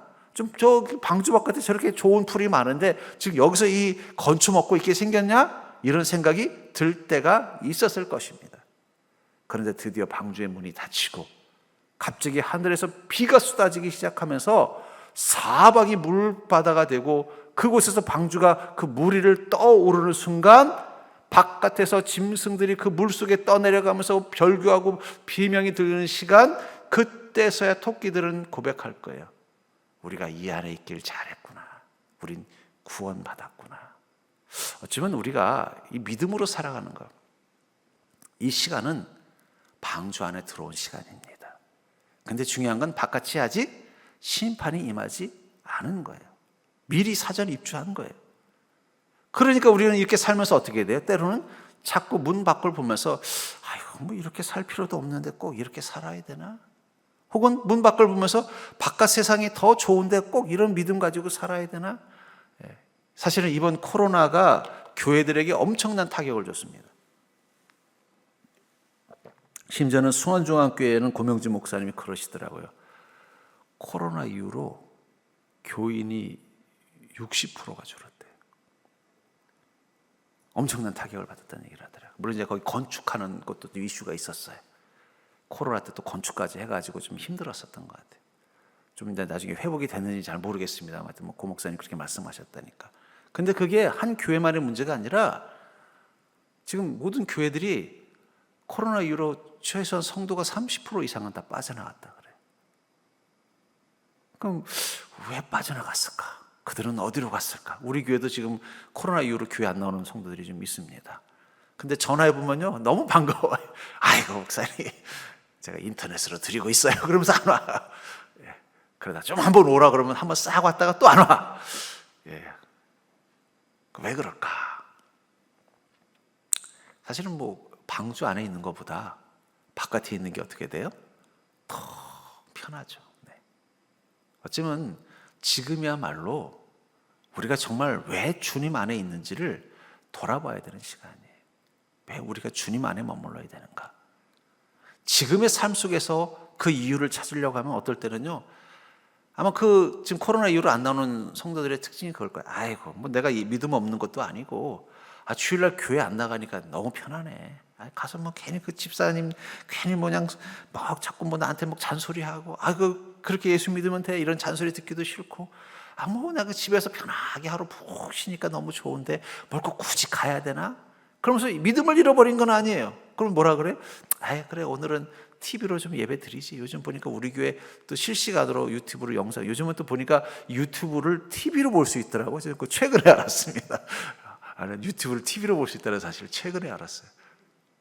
그러니 뭐 TV 틀어놓으면 이만한 TV에서 뭐 11시에 탁 목사님 나와서 다 해주는데 뭐 굳이 하면서 자기도 모르게 어떻게 돼요? 내가 왜 주님 안에 머물러야 되는가 하는 질문 앞에 서는 거예요. 맞아요. 여러분들, 주일날, 요즘 시대에 주일날 성실하게 예배 드리는 거 참 비효율적입니다. 그렇죠? 차라리 그 시간을 교회 바깥에서 머물면 내 시간을 더 가치 있게 알차게 보낼 수 있을 것처럼 보이는 시대를 살고 있다는 거예요. 그런데 중요한 건 왜 우리가 주님 안에 있으려고 노력하고, 주님 안에 있으려고 노력하는 노력 중에 하나가 주일 성수에 대해서 늘 근심하고 걱정하면서 부담감을 가지면서, 저는 주일날 이렇게 보면요, 특히 우리 여자 집사님들 식당 봉사할 때 보면 가끔 그 생각이 들어요. 아이고, 저분이 집에서도 밥 잘 안 해 먹을 텐데. 근데 왜 그러고 있어요? 이건 방주 안에 왔으니까. 분명히 방주 안에 들어오는 순간 아마 노아가 그랬을 거예요. 청소도 한번 시킬지도 몰라요. 사자한테, 야, 너도 청소 좀 해라. 그럼 사자가, 제가 한 번도 바깥에서는 청소를 해본 적이 없는 밀림의 왕인데 그래도 어떻게 되겠어요? 왔으면 청소해야지. 야, 너 저기 가서 저 토끼 방도 좀 치워주고 와라 하면 치워줘야 돼요. 네. 왜냐하면 방주 안에 들어왔기 때문에, 우리는 주님 안에 들어와 있기 때문에 그 주님이 주시는 그 룰대로 살아가는 시간을 경험하는 겁니다. 히브리서 4장 8절부터 10절 한번 읽어볼까요? 만일 그러면 그 외 다른 날을 말씀하지 아니하셨으리라. 그런즉 안식할 때가 하나님의 백성에게 남아있도다. 이미 그의 안식에 들어간 자는 하나님이 자기 일을 주심과 같이 그도 자기 일을 쉬느니라. 네, 이 방주 안에 있는 시간, 어쩌면 지금 우리가 믿음 생활하는 것은 방주 안에 있는 시간입니다. 바깥에는 아직 심판의 큰 비의 소리는 없어요. 그저 멀리서 천둥 소리만 들리는 시간. 분명히 주님께서 심판하실 것 같다는 그 불길한 조짐은 있지만 아직 그 일은 일어나지 않은 시간을 우리는 지금 살고 있는 거예요. 여기서 우리의 가장 중요한 지혜는 뭘까요? 이 안에 머무는 것을 포기하지 않는 것입니다. 아까도 말한 것처럼 그 토끼가, 야, 내가 진짜 바깥에 보니까 이 동네 풀들이 좋은 게 많은데 이 마른 풀 내가 이거 먹어, 이거 보니까 이거 벌써 이 풀 뜯어놓은 지가 벌써 한 일주일이 넘었는지 벌써 말라가지고 맛대가리도 없다. 야, 그러지 말고 오늘 밤에 살짝 나가가지고 저 뒤에 갔더니 그냥, 그 고사리들이 그냥 좀 요즘 아주 맛있던 제철이더라 하고 나가버리면 어떻게 되겠어요? 아까도 말했잖아요. 한번 나가면 못 들어오는 구조였을 확률이 높다고. 그랬다면 그는 구원을 잃어버렸을 것입니다. 그러니까 여러분, 우리가 예수 그리스도를 구주로 영접하고 예수 그리스도 안에 머무는 시간부터 우리 인생에 힘써야 되는 가장 중요한 건 무엇입니까? 그것은 주님을 떠나지 않는 삶을 사는 거예요. 그게 믿음이에요. 이 바울 목사님도 자신이 사랑했던 몇몇 제자들을 말하면서 그들이 떠났다라는 말을 쓰잖아요. 너무 속상해하는 거예요. 믿음을 잃어버린 삶. 그러니까 이런 믿음을 지켜내는 것, 그것 때문에 불편하고 어려운 시절을 살아가는 것, 저는 그게 우리 인생에서 가장 중요한 선택이 되는 것입니다. 자, 방주를 만드는 시간과 믿음으로 사는 시간, 히브리서 11장 7절 한번 읽어볼까요? 시작. 노아는 아직 보이지 않는 일에 경고하심을 받아 경외함으로 방주를 준비하여 그 집을 구하였으니 이로 말미암아 세상을 정죄하고 믿음을 따르는 의의 상속자가 되었느니라. 자, 하나님께서는 방주를 딱 만들어서 주신 게 아니라 노아에게 어떻게 했어요? 방주를 만들라고 말씀을 하셨습니다. 그때부터 노아는 방주를 만들기 시작했습니다. 예수님께서 우리를 구원하시면서 이렇게 말씀하셨어요. 누구든지 자기를 부인하고 자기 십자가를 메고 나를 따라야 할지니. 저는 그 문장을 들으면서 그래, 아니 주님께서 우리를 위해서 십자가 지어주셨으면 우리는 십자가를 안 매도 되게 해줘야지. 아니 주님이 좀 억울하셨나? 나만 매냐? 이런 마음이실까? 근데 그게 아니에요. 여러분, 의인이 된다는 건 뭐예요? 우리는 노아를 당대 의인이라고 성경은 말하고 있어요. 그럼 노아가 당대 의인이라는 게 뭘 말하는 거예요? 그의 도덕적인 삶? 물론 그런 마음의 선함도 있었을 것입니다. 어쩌면 하나님께서 이 노아, 또 그의 아버지와 그의 할아버지와 그의 증조 할아버지, 그 가정, 에녹부터 시작됐던 그 가정을 선한 가정이라고 생각했던 것은 그들의 마음속에 하나님의 심판에 대한 경각심이 있었고, 그 심판 가운데서 어떻게 돼요? 믿음을 지키면서 주님이 주신 이 사명을 감당. 에녹은 하나님과 동행했다라는 단어는 뭐냐면, 우리 성경은 아니지만 에녹서라는 외경이 있어요. 이게 외경이라고 말하는 이유는 뭐냐면, 이름은 에녹서지만 에녹이 쓰지 않았다고 판단됐기 때문이에요. 근데 그 내용을 보면은 에녹이 이 땅의 심판에 대해서 계속 경고하는 내용이 그 에녹서에 들어있어요. 그 얘기는 뭐예요? 그 성경은 물론 그건 가짜 경전이죠. 왜냐하면 누군가가 에녹이라는 이름을 넣어서 에녹서라고 만들어놨지만 그게 가짜임에도 불구하고 왜 에녹서라는 말을 넣냐면 에녹이 그런 삶을 살았을 것으로 추정되기 때문이에요. 심판에 대해서 경고. 그 심판에 대한 경고를 듣고 자란 노아는 어떻게 됐을까요? 그의 할아버지 무드셀라를 통해서 아마 끝까지 듣고 자란 이 노아는 심판에 대한 경각심을 가지고 살았던 것. 그게 그가 의인일 수 있는 유일한 이유라는 거예요. 그리고 그 경각심 속에서 하나님은 노아에게 어떤 일을 맡겼다고 말하고 있어요? 구원받을 수 있는 방주를 짓는 일을 허락하신 것입니다. 저는 그게 자기 십자가라고 생각해요. 여러분들, 예수님께서는 여러분들의 삶의 무거운 짐, 또 죽음, 절망이라는 십자가를 대신 지셨습니다. 그리고는 자기 십자가를 지라고 말하는 그 십자가는 여러분들의 짐을 위한 십자가가 아니라는 것. 노아를 위해서만 방주를 만들었다면 크기가 얼마나 하면 될까요? 뭐 40주야를 비가 내렸다고 하니까 기껏해야 한 몇 달만 버티면 되는 방주면 돼요. 그 정도면 이렇게 오래 이렇게 크게 만들 필요가 있을까요? 없을까요? 없었을 거예요. 그렇죠? 그렇게 크게 만들 필요 뭐 있습니까? 어디 버스 정도 크기로만 만들면 되지. 이 방주는 한 축구장 크기 정도로 추정하는데 버스만한 크기만 가지고도 자기 하나를 뭐 몇십 년도 아니고 뭐 몇 달을 버티는 건데 못 하겠어요. 그렇죠? 오히려 더 튼튼하게 만들 수 있고 또 공간도 넓어서 어떻게 돼요? 아마 실제로 노아가 머물렀던 공간은 작았을 거예요. 생각해 보세요. 축구장만한 크기에다가 코끼리 집어넣고 사자 집어넣고 곰 집어넣고 기린 집어넣으려면 노아가 쓰는 공간은 엄청 작았을 거예요. 왜냐면 어차피 몇 달만 버티면 되니까 그냥 버틸 수 있는 공간이면 되는데 자기만을 위해서 방주를 짓는다면 그렇게 할 필요 없죠. 버스만한 크기만 만들어도 그냥 캠핑카처럼 멋지게 만들 수 있다는 거예요. 근데 주님은 자신을 위해서 방주를 만들려고 한 게 아니라 주님이 구원키를 원하는 생명을 위해서 방주를 짓는 일을 하라고 한 거예요. 그러니까 예수님께서 지라고 한 자기 십자가는 여러분들을 위한 십자가가 아닙니다. 그건 사명의 십자가예요. 그 십자가를 통해서 여러분들뿐만 아니라 다른 영혼들도 구원받는 길을 가도록 만들기 위해서 그 십자가를 짓는 거예요. 그러니까 여러분, 우리가 믿음으로 산다는 건 노아가 방주를 만드는 시간으로 사는 것과 똑같은 거예요. 여러분, 왜 믿음으로 사세요? 나를 위해서 믿음으로 사는 게 아니에요. 이미 여러분들은 예수 그리스도를 구주로 영접한 순간 이미 여러분들을 위한 믿음은 이미 가지고 있는 것입니다. 그렇다면 지금 믿음으로 사는 건 뭘 말하는 거예요? 하나님의 나라와 일을 위해서 사용하는 방주.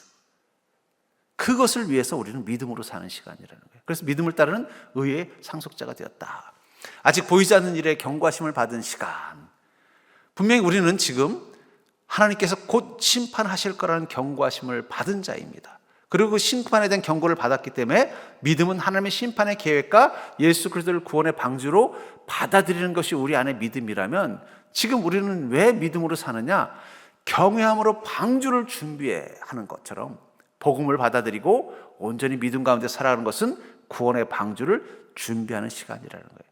노아가 수고하고 방주를 위해서 애썼던 시간에서 노아와 자신의 가족을 위해서 사용했던 공간을 위해 수고했던 시간은 극히 일부분입니다. 나머지는 코끼리를 위해서, 기린을 위해서, 사자를 위해서, 호랑이를 위해서 애쓰고 수고했다는 거예요. 그러니까 여러분, 우리가 믿음으로 사는 것에 대해서 잘못 생각하시면 안 돼요. 그게 불교의 구도와 다른 점이에요. 불교에서의 수행은 철저히 자기를 위해서입니다. 자신이 더 온전히 선해져서 다음에 태어날 때 더 좋은 생물로 태어나게 하는 것, 또 자기의 이 삶을 통해서 깨달음을 얻어서 이제는 부처가 되는 것을 위해서 신앙 가운데 사는 게 불교예요. 그리스도인의 믿음으로 사는 가장 많은 부분들은 이미 나를 구원하기 위해서 믿음으로 사는 게 아니에요. 이미 예수 그리스도를 구주로 영접한 순간 이미 나를 위한 구원의 방은 이미 만들어졌어요. 그 다음은 뭐예요? 나와 함께 구원에 머물 수 있는 자들을 위한 방을 만드는 작업이 믿음으로 사는 거예요. 그러니까 여러분, 그러니까 온전한 믿음은 자기 의의가 드러나는 게 아니라 다른 사람의 기쁨이 되는 믿음이 돼야 그게 온전한 믿음이 되는 것입니다. 이로 말미암아 의의 상속자가 되었다. 하나님부터 의롭다 칭함을 받은 존재가 되었다. 결국은 우리가 믿음으로 살아가는 그 시간, 그러니까 노아가 방주를 지어가는 그것을 통해서 하나님께서 구원하고자 하는 생명들이 다 들어갈 수 있는 공간이 완성되잖아요. 하나님이 직접 만들지 않고 노아를 통해서 행하셨단 말이에요. 그 순간 이 구원의 노아도 지분이 있는 것입니다. 제가 전에 섬기던 교회에, 가난한 교회에 이제 소위 말하는 이제 건설 현장에서 평생 일하던 분이 있었어요. 그쪽 교회에서 이제 그쪽 성수대교나 이런 쪽에 가까웠는데 그분이 가끔씩 그 얘기를 해요. 저 성수대교 제가 만들었어요. 그래서 제가 만들었다고 해서 난 그 건설사 사장님인 줄 알았어요. 거기서 뭐 하신 거예요? 시멘트 매달고 다니고 또 블록 메고 다닌 거예요.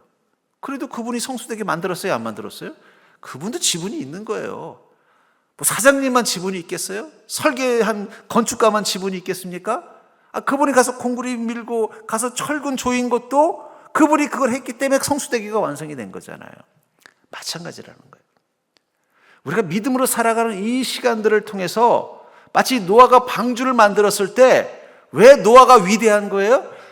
노아가 자기와 자기 가족을 위해서만 방주를 만들었다면 우리는 그를 위대하다고 말하지 않아요.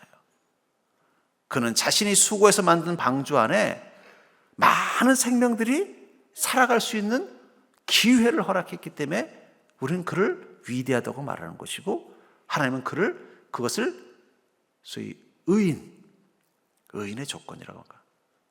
그럼 우리는 믿는다라는 것을 자꾸 나만 구원받는 존재가 되는 것으로 제한하지 않으셨으면 좋겠어요.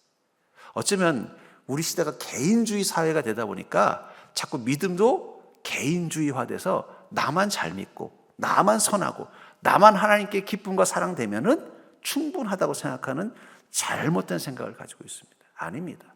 믿음은 방주를 짓는 것 같아요. 그 믿음 가운데서 내가 구원받을 수 있는 공간도 있지만 다른 이들의 구원을 위한 공간을 만들어주는 것도 믿음이에요. 그러니까 여러분들, 저는 그런 말을 하는, 그래서 교회를 떠나서 혼자 믿음 생활한다는 건 그건 거짓말입니다. 그건 자기만을 위해서 방주를 짓겠다는 얘기예요. 근데 그 방주는 이미 예수님이 다른 사람을 통해서 만들어주신 거예요. 여러분들이 믿음이 어떻게 생겼어요?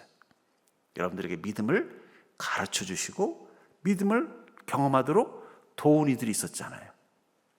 그게 내가 어릴 때 만난 전도사님일 수도 있고, 우리 동네에 있었던 여자 집사님일 수도 있고, 혹은 내가 직장에서 만난 장로님일 수도 있어요.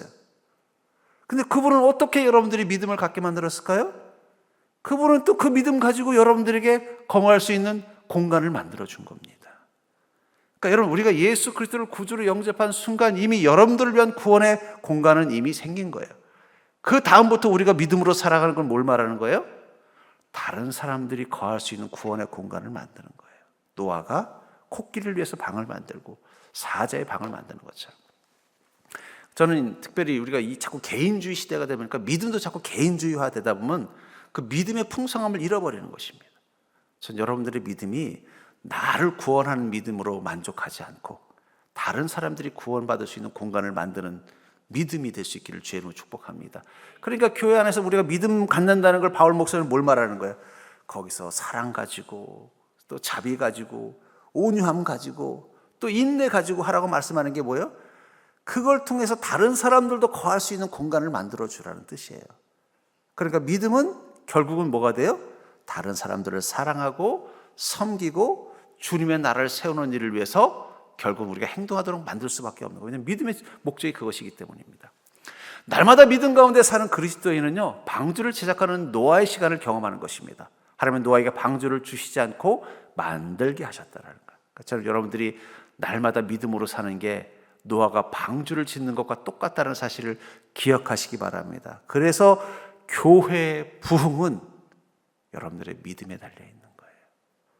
여러분들의 믿음이 노아와 같이 내가 코끼리가 머물 수 있는 방주를 만들겠다 하고 믿음 생활하면 우리 교회에 코끼리 같은 사람들이 모일 것입니다. 아이고, 나는 그냥 토끼는 한두 마리 들어올 수 있는 조그만 계집 같은 건 하나 만들어야겠다 하면 여러분들의 믿음이 뭘 만들어요?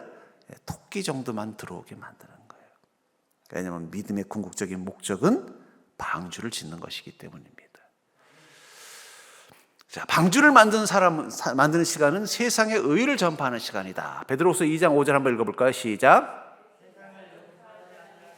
오직 이를 전파하는 노아와 그 7 식구를 보존하시고 경건하지 아니한 자들의 세상에 홍수를 내리셨으며, 노아와 그의 자녀들은 복음을 전하는 일을 위해서 뭘 했다라는 기록이 없어요. 그들은 묵묵히 어떻게 했어요? 방주를 만들었습니다. 근데 저는 거기서 깨달은 게 있어요. 왜 방주를 산 위에다 지었는지 깨달았어요. 물론 여러 가지 이제 여건상, 첫째는 나무로 방주를 지으려면 나무가 많은 곳에다가 하는 게 맞기 때문이기도 하고, 또 비가 내렸을 때 그래도 늦게까지 그래도 버틸 수 있는 곳이 어디예요? 산꼭대기이기 때문에 거기다 한 것도 맞지만, 그러나 그 둘에는 약간의 약점이 있습니다. 첫째, 나무를 베서 산꼭대기로 가지고 올라가는 건 더 힘듭니다. 차라리 강을 통해 아래로 내려가는 게 더 편하지. 두 번째, 어차피 비가 쏟아지면 그 위나 아래나 별 차이가 없는데 굳이 힘들게 그리고 산꼭대기는 대부분 어때요? 이게 면이 좋지 않기 때문에 건축하기도 쉽지 않을 거예요. 그럼 왜 그렇게 했을까요? 산꼭대기 하니까 어떻게 돼요? 잘 보이죠. 잘 보이지. 예. 저 프랑스에 가면, 이 파리에 가면 에펠탑이라는 게 있습니다. 근데 에펠탑이 파리에서 다 잘 보이지는 않아요. 잘 보이는 데가 있고 잘 안 보이는 데가 있어요. 근데 서울에 가면 남산타워라고 있습니다. 남산타워는 서울 어디 가도 다 잘 보여요. 왜 그럴까요?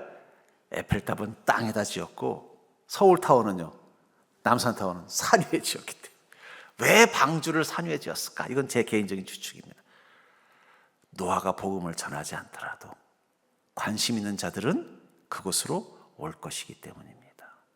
사실은 교회가 전도를 하는 가장 좋은 전략은 우리가 찾아가서 예수 믿으라고 하는 게 아니라 사람들의 눈에 교회가 띄는 거예요. 근데 어떻게 띄어야 돼요? 야, 나도 저기 들어가 보고 싶다 하는 마음이 들어야 돼요. 야, 저 교회 가면은 정말 구원이 있고, 저 교회 가면은 축복이 있고, 저 구원에 가면은 행복이 있다. 나도 저 멤버들이 되고 싶다. 이런 마음을 들게 하는 게 사실은 제일 중요한 전도의 방법입니다. 제가 지난 10년 동안 우리 교회에서 집중했던 전도법이 그거예요. 그전에도 가끔씩은 그 노방전도 우리도 해야 되는 거 아닙니까? 옆에 교회 열심히 하는데. 근데 제가 속으로 그랬어요. 데리고 오면 뭐 합니까? 와가지고 야, 이거 뭐야, 이거 맨날 싸우네. 그러고 가버리면 무슨 의미가 있어요? 그래서 저는 노방전도도 안 하고 안 했어요. 안 하는 대신에 우리 성도 한 사람 한 사람이 좋은 믿음 가진 자가 되도록 만드는 데 관심을 가졌어요. 그리고 어느 순간 보니까 우리 성도님들이 좋은 믿음을 가지려고 노력하는 게 느껴져요. 말씀도 들으려고 하고 따르려고 하고 함께 또 좋은 교회, 좋은 방주와 같은 교회를 만들려고 애를 쓰는 모습이 보여요. 이번에 참 감사했던 게 제가 그걸 느낀 거예요. 이번에 4주간의 추수감사 축제를 하면서 우리 성도님들이 서로를 이렇게 바라보는 것을 보니까 이전보다 더 따뜻한 눈빛으로 서로를 바라보고 서로 즐거워하고 행복해하는 거예요. 이번에 아까도 저 1부 때 얘기했습니다만은 이번에 좀 멀리 갔어요. 그러니까 차를 한 4시간 가까이 하필 또 길을 잘못 들어서 갈 때는 한 4시간도 넘게 갔어요. 올 때는 또 다들 밥도 못 먹고 그냥 시간이 촉박해가지고 저녁도 못 먹고 해야 되는데, 근데 그 버스 안에서 얼마나 행복하게들 재밌게들 무슨 여고 동창생들 수학여행 가듯이 하는지 보면서 저도 조를 쳤겠지만 너무 기분이 좋더라고요. 그게 공동체가 되는 거예요. 그러면 전도는 되게 돼 있습니다. 전 그런 의미에서 우리가 지금 이 시대 그리스도인의 가장 중요한 방법은 뭐냐? 온전한 믿음으로 사는 모습으로 살아가는 걸 보여주는 거예요. 어쩌면 지금 교회 위기의 원인은 어느 순간 그 믿음의 정체성을 잃어버린 것입니다. 그러다 보니까 사람들이 교회를 걱정하는 시대가 되어버린 거예요. 자, 방주를 만드는 시간은 세상에 의를 전파하는 시간, 의를 전파하는 노아, 묵묵히 하나님의 명령에 순종하여 심판의 날을 대비하기 위해서 방주를 만들어 구원의 문을 만드는 시간이라는 거예요. 우리가 묵묵히 믿음 가운데서 우리의 삶을 살아가면요, 마치 그 산 위에 있는 방주처럼 사람들은 우리를 통해서 예수 그리스도를 보게 될 것입니다. 그러면서 뭐라고 말해요? 야, 너는 왜 이렇게 사니? 너는 이렇게 살게 만드는 이유가 뭐니? 그때 우리는 입을 열어서 뭐라고 말해요? 그것은 내가 예수를 만났기 때문이야. 나는 구원받는 자가 되길 원하기 때문이야. 너도 그 방주 안에 들어왔으면 좋겠다. 그게 전도입니다. 그러려면 제일 중요한 게 뭐예요? 내가 노아가 되는 게 필요하다. 노아와 같은 모습으로 하루하루 내가 믿음으로 살아가는 것을 방주를 만드는 시간이라는 마음을 가지고, 하나님, 오늘은 누구의 집을 지어야 되겠습니까? 오늘은 오소리 집을 하나 지을까요? 이런 마음 가지고 하루하루 믿음으로 살아가는 것입니다. 믿음으로 묵묵히 살아가는 것, 그것은 바로 심판의 날을 대비하는 시간으로 오늘을 삼는 것입니다. 방주를 짓듯 말씀이 이루어지는 하루를 사십시오. 믿음을 따라 사는 삶을 통해서 구원의 표준을 세상에 알리십시오. 아, 저게 믿음이구나. 어쩌면 지금 세상 사람들이 교회에 대해서 헷갈려하는 건 뭐냐면, 사람들, 그리스도인들이 믿음이 무엇인지를 정확히 말해주지 못하는 시대를 살고 있기 때문이에요. 그런데 우리는 필요합니다. 오직 구원의 방주뿐, 오직 예수뿐이라는 것을 우리는 믿음을 통해서 보여주는 게 필요하다는 거예요. 노아가 방주를 짓는 마음으로 살아간다는 것, 디모데후서 4장 6절부터 8절 같이 읽어볼까요? 천재와 같이 내가 벌써 부어지고 나의 떠날 시각이 가까웠도다. 나는 선한 싸움을 싸우고 나의 달려갈 길을 마치고 믿음을 지켰으니. 또 계속 읽을까요? 이제후로는 나를 위하여 의의 면류관이 예비되었으므로 주 곧 의로우신 재판장이 그날에 내게 주실 것이며 내게만 아니라 자에게 도니라. 저는 결국은 우리가 날마다 믿음 가운데서 하루하루 말씀을 따라 살아가는 이 시간이 그냥 허투루 사는 시간이 아니라 방주를 짓는 시간이라는 거예요. 제가 이 건축을 하는, 건물을 짓는 곳을 옆을 가면 참 재미있어요. 처음에 터를 봐요. 너무 오랫동안 터받기를 해요. 그럼 보면 늘 비어져 있어요. 그렇다고 사람이 없는 것도 아니에요. 사람들이 뭔가 툭탁툭탁 일을 하고 있어요. 그러다가 좀 시간이 지나서 보면 어떻게 돼? 갑자기 뼈대가 생기고 건물이 들어서고 어느 순간 보면 입주를 하더라고요. 갑자기 무슨 그냥 깜짝 이벤트처럼 확 만들어지는 게 아니라 매일매일 누군가 와서 계속 무엇인가 일을 투닥투닥 뭐 부시고 깨고 만드는 소리가 들려요. 들리다가 그 가림막을 딱 치워버리고 보면은 한 채의 집이 지어지는 것처럼 우리가 날마다 말씀과 믿음 가운데 성실하게 살아가는 것, 그게 사실은 방주를 만드는 모습이라는 거예요. 거창하고 위대한 일들을 하는 게 아니에요. 그래서 제가 늘 이 구약을 이야기하면서 믿음의 조상 아브라함이 무슨 일을 했냐, 학교를 만들었냐, 교회를 만들었냐, 무슨 위대한 선교센터를 만들었냐, 아무것도 안 했지만 왜 우리는 그를 믿음의 조상이라 그래요? 매일매일 그냥 삶 속에서 말씀과 믿음 가운데 똑같은 시간들을 묵묵히 살아가는 거예요. 마지막에는 자신이 거할 처소도 없어서 남에게 돈을 주고 무덤을 살더라도 여전히 하나님께서 이 땅을 주실 거라는 소망을 품고 눈 감을 수 있는 모습. 저는 그게 믿음의 조상의 특징이라고 생각합니다. 창세기 9장 1절 한번 볼까요? 하나님이 노아와 그 아들들에게 복을 주시며 그들에게 이르시되 생육하고 번성하여 땅에 충만하라. 이제 홍수가 끝나고 물이 가라앉고 다시 방주의 문이 열렸을 때 세상에는 그 방주 안에 있었던 생명들만 남았습니다. 그리고는요, 그 자녀들을, 노아와 그 자녀들을 주님께서 뭐라고 말씀하세요? 생육하고 번성하여 땅에 충만하라. 이 말씀은 창세기 1장 28절에서도 있었어요. 읽어볼까요? 시작. 하나님이 그들에게 이르시되 생육하고 번성하여 땅에 충만하라. 이 말씀은 아담과 하와에게 했던 이야기입니다. 그리고 이 말씀은 노아와 그 자녀들에게 했던 이야기예요. 하나님은 다시 창조하신 것입니다. 여러분, 회복은 다시 창조되는 거예요. 하나님께서 우리에게 주실 새하늘과 새 땅은 우리를 다시 창조하는 시간입니다. 이 사이클. 자, 다시 구속사의 공식 읽어볼까요? 시작. 타락, 심판 선언, 구원 계획, 구원 회복. 자, 이것은 개인에게도 하나님이 똑같이 역사하십니다.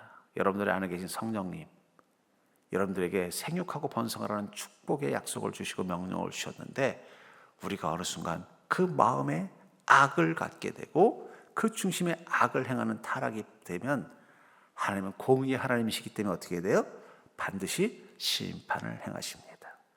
그 심판 속에서 그러나 하나님은 우리를 멸망시키지 않고 구원의 계획을 갖습니다. 그리고 우리 안에 노아와 같은 믿음을 다시 가지고 우리를 다시 회복시키는 구원의 일들을 행합니다. 그리고 회복이 되면 다시 하나님이 처음 창조하셨을 때 기쁨과 은혜를 누립니다. 이 사이클이 가장 선명하게 드러나는 게 사사기예요. 사사기. 사사기에서 끊임없이 하는 말이 뭐예요? 여호와 목전에서 악을 행하였더라. 악을 행함으로 말미암아 하나님이 아말렉을 통해서 이스라엘 민족을 괴롭게 하셨더라. 그 이스라엘 민족의 그 괴로움 속에서 여호와께 부르짖었더니 하나님이 사사를 보내주셨더라. 그 사사를 통해서 괴롭히던 아말렉군들을 쫓아내고 이스라엘 땅에 다시 평화가 왔더라. 구속사의 공식입니다.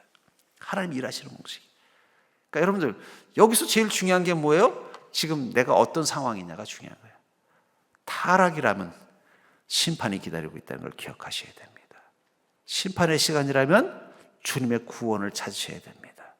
구원이 임했다면 하나님은 다시 우리를 회복시켜 주실 것입니다. 자, 그런 의미에서 우리는 지금 방주를 짓고 있는 시간이에요. 믿음으로 사는 이유, 그것은 여러분들이 방주를 만드는 시간입니다. 방주를 만들어야 되는데 저 아들들 셋이서 열심히 만드는데 이 막내가 꾀가 났어. 그래서 아버지만 없으면 밑에 내려가가지고 친구들하고 놀다 아버지 있을 때만 일하는 척 한다면 어떻게 되겠어요? 아마 내가 보기에는 함이 그랬을 수도 있어. 그래서 아버지한테 맨날 꾸지람졌다가 나중에 불만 생기니까 나중에 아버지가 술 취해가지고 하체를 드러내니까 아버지도 그러면서 나만 가지고 뭐라 그랬다고 흉을 봤을지도 모르겠습니다. 여러분, 우리가 성실하게 날마다 믿음으로 살아가는 것, 그건 그저 허투른 게 아니에요.